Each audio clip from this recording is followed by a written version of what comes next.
Break के बाद बात करेंगे कुंद्रा की कलंक गाथा की।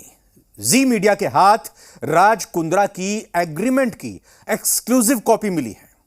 इस एग्रीमेंट में कई ऐसे विवरण दिए गए हैं जिससे साफ साफ झलकता है कि जो भी लड़की लाइव स्ट्रीमिंग के लिए हिस्सा बनेगी उसे किस तरह के फोटोज और वीडियोज अपलोड करने होंगे, उसके लिए किस तरह के साइज के बैनर बनाए जाएंगे, इसके बारे में भी पूरा जिक्र इस डॉक्यूमेंट में दिया गया है।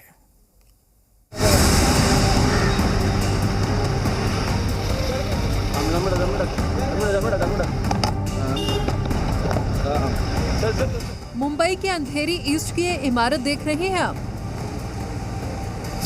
इसी इमारत में है राज कुंद्रा की कंपनी वियॉन इंडस्ट्री लिमिटेड का दफ्तर, जिसे राज कुंद्रा ने मुंबई पुलिस के मुताबिक पोर्नोग्राफी का हेडक्वार्टर बना दिया था।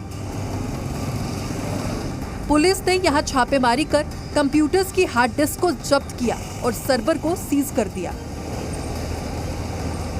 राज कुंद्रा का ये वही ऑफिस है वियॉन इंडस्ट्री लिमिटेड, जहां से कई फोन वीडियो अलग अलग जगहों पर अपलिंक किए गए थे, यानी लंदन में भेजने का यही प्रीमाइसेस इस्तेमाल किया गया था। ये वियॉन इंडस्ट्रीज का ये दफ्तर है। दफ्तर के ये बोर्ड्स जरूर लगे हुए हैं। इसके अलावा दूसरे ऑफिस भी हैं, gel stream India private limited, वियॉन इंडस्ट्रीज लिमिटेड। यहाँ ये इसी दफ्तर का इस्तेमाल होता था यहाँ से पोर्न वीडियो भेजने के लिए। जिस तरीके से क्राइम ब्रांच ने यहाँ रेड किया था, रेड करने के बाद इसी दफ्तर के प्रीमाइसेस से कई ऐसे हार्ड डिस्क मिले थे। हार्ड डिस्क के साथ साथ पोर्न वीडियो भी मिला था। यहीं वो सारी तहकीकात की गई थी। इसी दफ्तर का इस्तेमाल किया गया था पोर्न वीडियो को भेजने के लिए। यहीं इसी दफ्तर में बैठकर राज कुंद्रा जो ऑडिशन लेते थे, जो स्टार के ऑडिशन लेते थे, यहीं से इसी दफ्तर से इस्तेमाल करते थे। राज कुंद्रा यहाँ बैठकर अपने आइडेंटिटी को छुपाकर रखते थे जिस तरीके से दावे किए गए हैं, और यही दफ्तर से इसी दफ्तर का सारा इस्तेमाल किया जाता था। इसी वियॉन इंडस्ट्रीज लिमिटेड में कुल 10 एक्टिव डायरेक्टर थे, जिनमें से एक राज कुंद्रा की पत्नी और बॉलीवुड एक्ट्रेस शिल्पा शेट्टी भी है। डायरेक्टर में एक नाम उमेश कामत का भी है, जो फरवरी में पोर्न केस दर्ज होने के बाद डायरेक्टर पद से हट गया था। कामत कैनरिन प्रोडक्शन हाउस का भारत में प्रतिनिधि था। कैनरिन के जरिए ही OTT प्लेटफॉर्म्स पर पोर्न वीडियो अपलोड होते थे। इसी दफ्तर में बैठकर कामत, यानी कि उमेश कामत भी इसी दफ्तर में बैठते थे।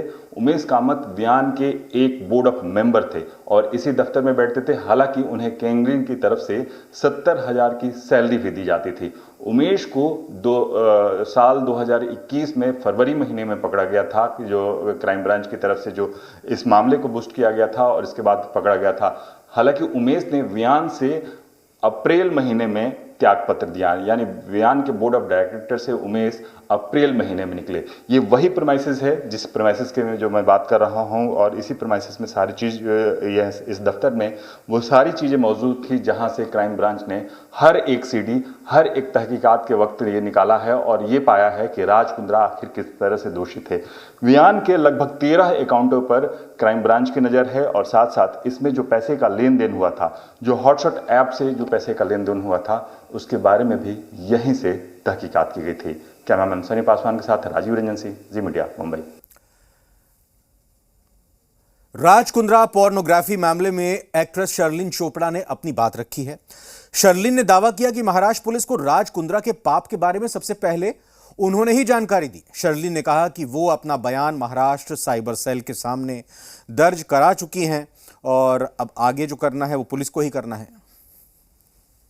महाराष्ट्र साइबर सेल की इन्वेस्टिगेटिंग टीम को जिस व्यक्ति ने सबसे पहले अपना बयान दिया वो कोई और नहीं बल्कि मैं हूं।